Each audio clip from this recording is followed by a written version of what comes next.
અરવલ્લીના મોડાસામાં 2 કલાકમાં 4 ઇંચ વરસાદ ખાબકી ચૂક્યો છે, જેને લઈ જળબંબાકારની સ્થિતિ જોવા મળી છે। મેઢાસણ સરડોઈને જોડતો રસ્તો હાલ બંધ થઈ ચૂક્યો છે અને રોડ બેટમાં ફેરવાતા આ રસ્તો હાલ બંધ છે। વાહન ચાલકો અટવાઈ પડ્યા છે અને રસ્તા પરથી જાણે કે અહીં નદીનો ધસમસતો પ્રવાહ પસાર થતો હોય એ પ્રકારના દ્રશ્યો કેમેરામાં કેદ થયા છે। મેઢાસણ સરડોઈને જોડતો આ રસ્તો છે કે જ્યાં હાલ પાણીએ કબજો જમાવી લીધો છે અને અહીં ફૂલ સ્પીડમાં તેજ પ્રવાહમાં પાણીનો પ્રવાહ પસાર થયો રહ્યો છે, જેના કારણે આ રસ્તાને હાલ તો બંધ કરવો પડી રહ્યો છે અને તેના કારણે વાહન ચાલકો અત્યારે અટવાઈ ચૂક્યા છે। સતત 4 ઇંચ વરસાદ 2 કલાકમાં ખાબકી ચૂક્યો છે અને તેના કારણે સરડોઈની આ સ્થિતિ છે। રોડ રસ્તા પર હાલ નદી વહેતી હોય તેવા દ્રશ્યો જોવા મળી રહ્યા છે। વધુ વિગતો મેળવીએ સંવાદદાતા દેવાંગ ચૌધરી આપણી સાથે જોડાઈ ચૂક્યા છે। દેવાંગ, શું સ્થિતિ અત્યારે જોવા મળી રહી છે સરડોઈની?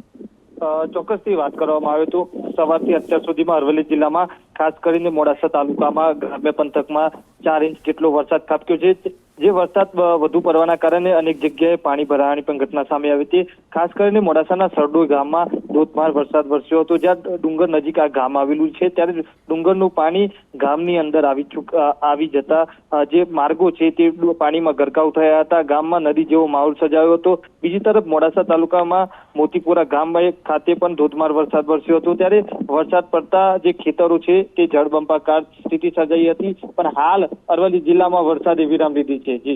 જી આભાર આપનો આ સમગ્ર માહિતી બદલ। તો અરવલ્લીમાં 2 કલાકમાં 4 ઇંચ વરસાદ ખાબકી ગયો અને તેને લઈ ઠેર ઠેર જળબંબાકારની સ્થિતિ છે। એવામાં સરડોઈમાં સતત વરસાદને લઈને મુખ્ય માર્ગ પર નદી વહેતી હોય તેવા દ્રશ્યો સામે આવી રહ્યા છે।